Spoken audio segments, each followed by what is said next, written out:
कार्यों से, गुणवृत्त माने गुणों के कार्यों से जो अच्छी तरह से बंधा हुआ है, ऐसे पुरुष की गति कौन सी होगी, ये भी बता दिया।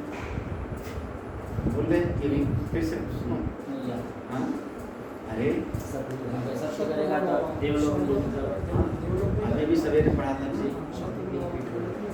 देखो वो पूरा का पूरा संक्षेप ले रहे हैं कि सत्व गुण में अगर उसका शरीर छूट गया तो देवादि लोक में जाएगा, रजोगुण में अगर शरीर छूट गया तो मनुष्य लोक में, यही ना। तो देखो वही पुरुष से या गति इति एतत् सर्वम मिथ्या ज्ञानम, ये जितना कुछ यहाँ पर बताया गया था ये सब का सब किसके कारण, मिथ्या ज्ञान के कारण। मिथ्या ज्ञानम एतत् सर्वम मिथ्या ज्ञानम, ये सब का सब मिथ्या ज्ञान के कारण। अज्ञान मूलम बंधन बंध कारणम विस्तरेण, क्योंकि सारे बंधनों का कारण कौन है, अज्ञान।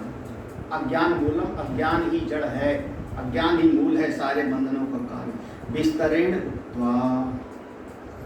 जो हमने विस्तार से यहाँ पर देखा छठे श्लोक से यहाँ तक। अधुना सम्यक दर्शनात् मोक्षो वक्तव्य।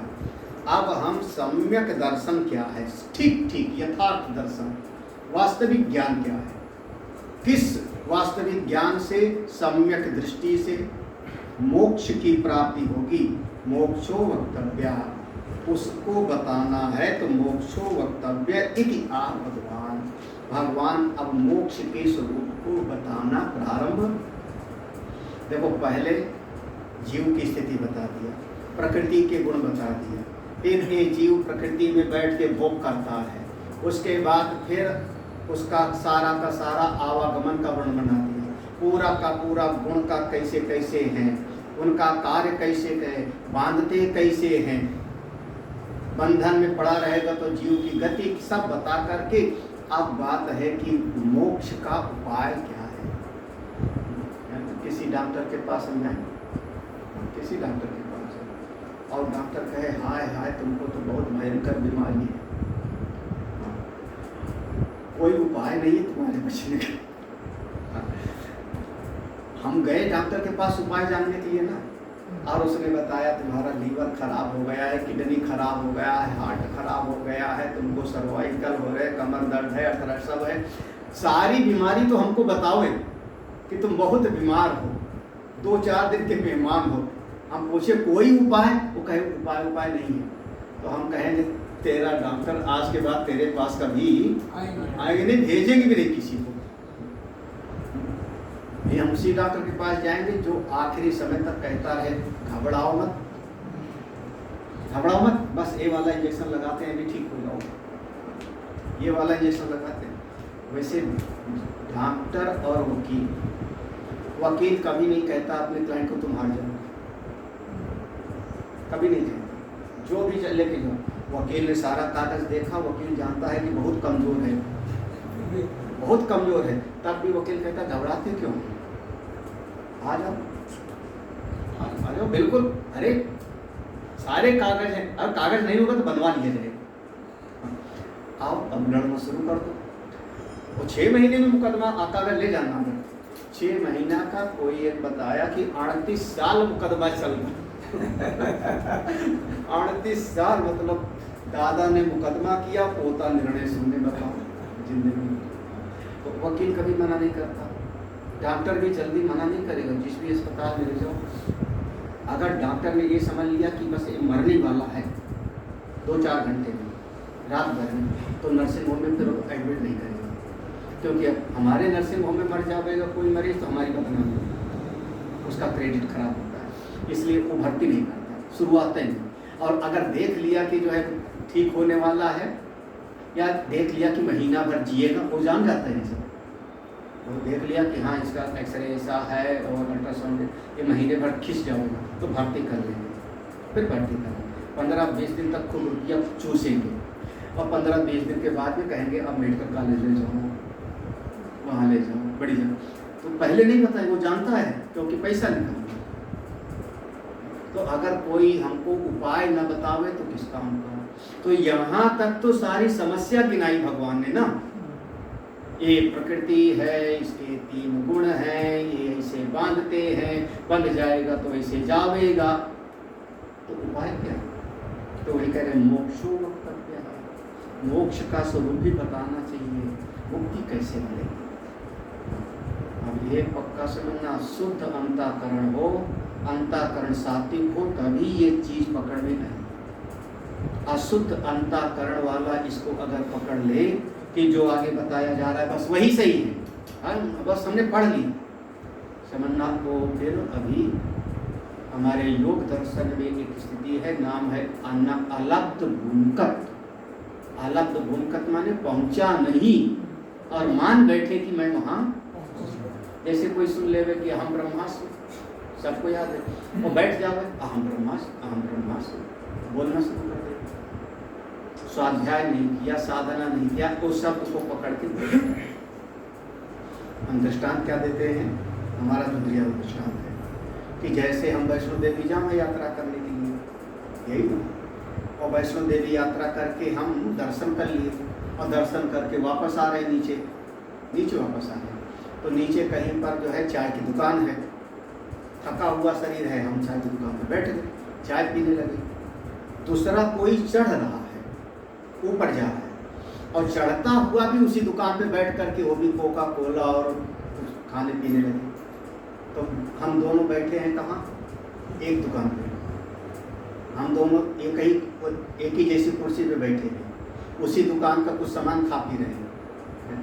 तो वो जो चढ़ रहा है वो कहे जहाँ आप बैठे वहीं मैं बैठा हूँ, जैसे आप हो वैसे मैं हूँ, बस हम पहुँच गए। तो हम क्या कहेंगे, इसका नाम है अलब्ध, पहुंचा नहीं और अपने आप को मान बैठे कि हम ऐसे। जैसे बहुत बार हम महात्माओं के लिए जो है समाज में कहेंगे महाराज जी भी खाना खाते हैं, हम भी खाते हैं, महात्मा लोग भी बात करते हैं, हम भी बात करते हैं, महात्मा लोग भी सोते हैं, हम भी सोते हैं, महात्मा लोग भी, हम लोग 2 कमरे का घर बनाते हैं, महात्मा लोग 50 कमरे का घर बनाते हैं, कौन सी बात है, हम भी उनमें भेद क्या है। ऐसा कोई ना कोई समाज में कहने वाला वो ये नहीं समझता कि महात्मा लोग वहाँ से वापस आ रहे हैं, लौट रहे हैं और अभी हमको बहुत यात्रा करनी बाकी है, ठीक है ना। तो अगले जो 2 श्लोक हैं वो 2 श्लोक पूरी तरह से साधन का निरूपण है। नान्यं गुणेभ्यः कर्तारं, नान्यं गुणेभ्यः कर्तारं, यदा द्रष्टानुपश्यति, यदा दृष्टानुपश्यति, गुणेभ्यश्च परं वेत्ति, गुणेभ्यश्च परं वेत्ति, मद्भावं सोऽधिगच्छति, मद्भावं सोऽधिगच्छति। यदा माने जब, यदा गुणेभ्यः कर्तारं अन्यं न दृष्टान पश्यति, जब कोई ऐसा साधक गुणेभ्यः कर्तारं, ये तीनों प्रकार के गुण ही आपस में करने वाले हैं, गुणों के द्वारा ही सारा कार्य होता है, गुणों के द्वारा ही सारा कार्य होता है, तीनों गुणों के द्वारा, ना अन्यम, तीनों गुणों के अलावा और कोई करने वाला नहीं। गुणेभ्यः कर्तारं, ये तीनों गुण ही करने वाले हैं। कर्ता भाव अपने भीतर नहीं रखता, अपने भीतर कर्ता भाव को निकाल दिया, ये तीनों गुण आपस में कर रहे हैं। पहले आया था गुणा गुणेषु, अच्छा ना अन्यम, ये तीनों गुण के अलावा और कोई करने वाला है नहीं, कोई करता नहीं है। तो जो है सबका प्रकाशक वो दृष्टा है, वो दृष्टा कभी करता ऐसा जब अनुपश्यति, दृष्टा अनुपश्यति, जब वो ऐसे दृष्टा का अनुभव कर लेता है, ऐसे दृष्टा का अनुभव कर लेता है। क्या अनुभव कर लिया कि सब करने वाली एक गुण है, गुण की वृत्तियां हैं, इनके अलावा करने वाला और कोई नहीं है। दृष्टा सबसे बिल्कुल असंग निर्लिप्त है, ऐसा जब अनुभव कर लिया, अनुपश्यत माने अनुभव कर लेता है, तब गुणेभ्यश्च परम वेत्ति, तो चूंकि तीनों गुणों के स्वभाव को जान गया, गुणेभ्यश्च परम तीनों गुणों को जान गया और तीनों गुणों से परे साक्षी, तीनों गुणों का साक्षी अपनी आत्मा को जान गया। गुणेभ्यश्च, तीनों गुणों के परम, उससे परे साक्षी को, दृष्टा को जान गया, व्यक्ति जान गया, तब मदभाव वो मेरे स्वभाव को प्राप्त कर लेता है। भगवान कहते हैं मुझको प्राप्त कर लेता है। सो अधिगच्छति, ऐसा साधक मुझको प्राप्त कर लेता है। जब कोई भी साधक साधना करते करते एक अनुभव हुआ कि तीनों गुण ही आपस में कार्य कर रहे हैं, तीनों गुणा गुणेश, इन गुणों के अलावा और कर्ता कोई वास्तव में है? कर्ता जो दिखाई पड़ता था कि जीव करता था, मैं करने वाला हूँ, कैसा था? अविद्या के कारण। तुरंत फिर ले आओ क्षेत्रज्ञ। क्षेत्रज्ञ की दो स्थिति थी ना, एक जब शुद्ध है तो ईश्वर है, और जब अविद्या से जुड़ा था तो जीव बन गया। तो अविद्या से जुड़ा था तभी वो कहता था मैं करता हूँ और मैं भोगता हूँ। अब ऐसी साधना कर लिया कि अविद्या उसी गई मिट, तो कर्ता भोक्ता भी गायब। जब गायब तो एक प्रकृति आपस में कार्य कर रही है, गुण आपस में कर रहे हैं, और गुणों से जो परे है वो आत्मा साक्षी, उसको अनुभव कर लिया। जब ऐसा अनुभव कर लेता है तो वह मद भावम अधिगच्छत, मेरे भाव को प्राप्त कर लेगा, मुझको प्राप्त कर लेगा। यानी क्षेत्रज्ञ जो शुद्ध आत्मा है वह ईश्वर की स्वरूप में स्थित हो। भाष्य थोड़ा सा है, ज्यादा नहीं है, थोड़ा ध्यान से समझना। ये दो श्लोक पूरे बहुत ध्यान से समझना।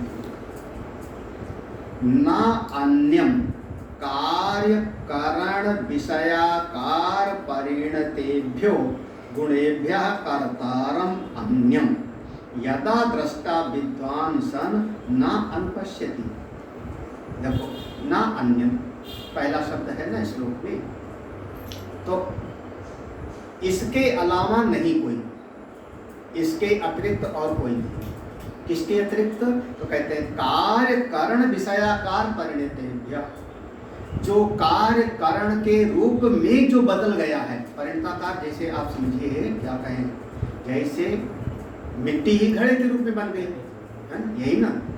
जैसे दूध ही दही के रूप में बन गया है, वही ना। तो ऐसे ये जो कार्यकरण संघात है, कार्यकरण संघात बार बार समझना। कार्यकरण माने, कार्य माने शरीर, कारण माने इंद्रिय, कारण माने औजार, मशीन, इंद्रिय, 5 ज्ञान इंद्रियां, 5 कर्म इंद्रियां, 5 प्राण, अंतःकरण, ये 19 सन, ये हो गया करण।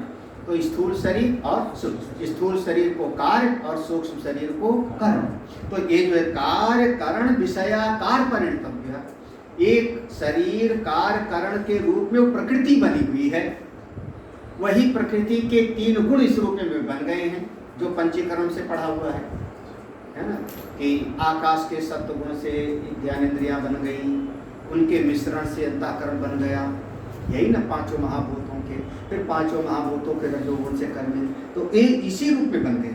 कार्य करण परिणतेभ्यः गुणेभ्यः, वो प्रकृति के 3 गुण से 5 महाभूत पैदा हुए, 5 महाभूतों से फिर ये शरीर स्थूल और सूक्ष्म शरीर बन गया।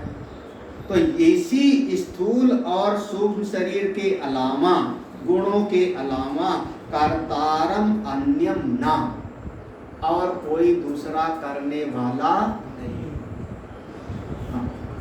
एक ही बात है, कर्ता कौन है? शरीर कर रहा, सूक्ष्म शरीर कर रहा है, इंद्रियां कर रही हैं, गुण कर रहे हैं, और कोई कर्ता नहीं। यदा दृष्टा विद्वान, जब ऐसा कोई विद्वान दृष्टा को देखता है,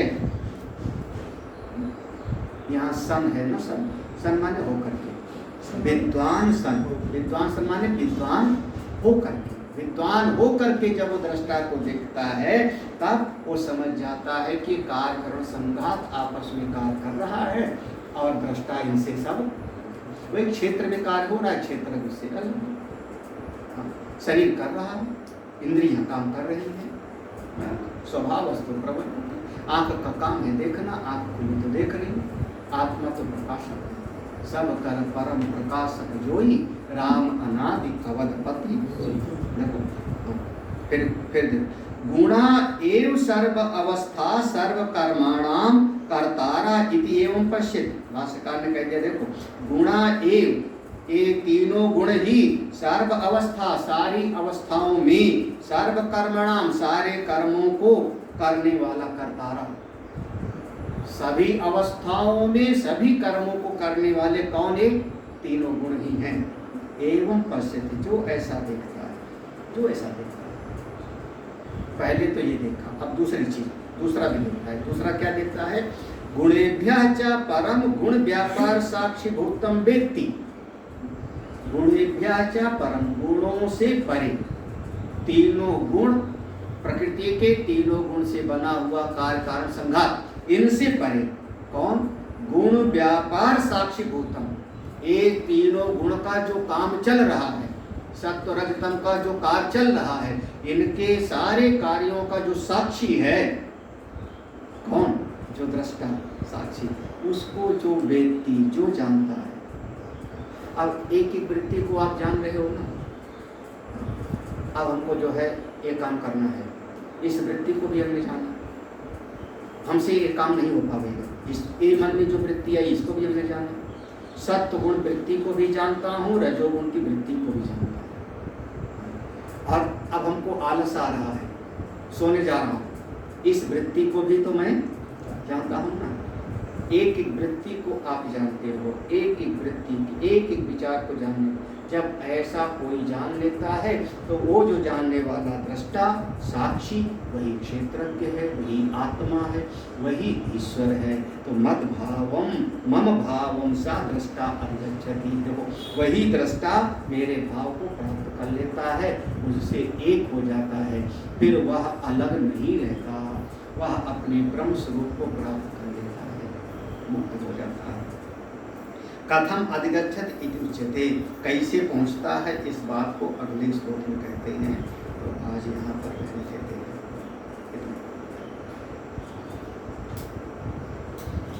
ओम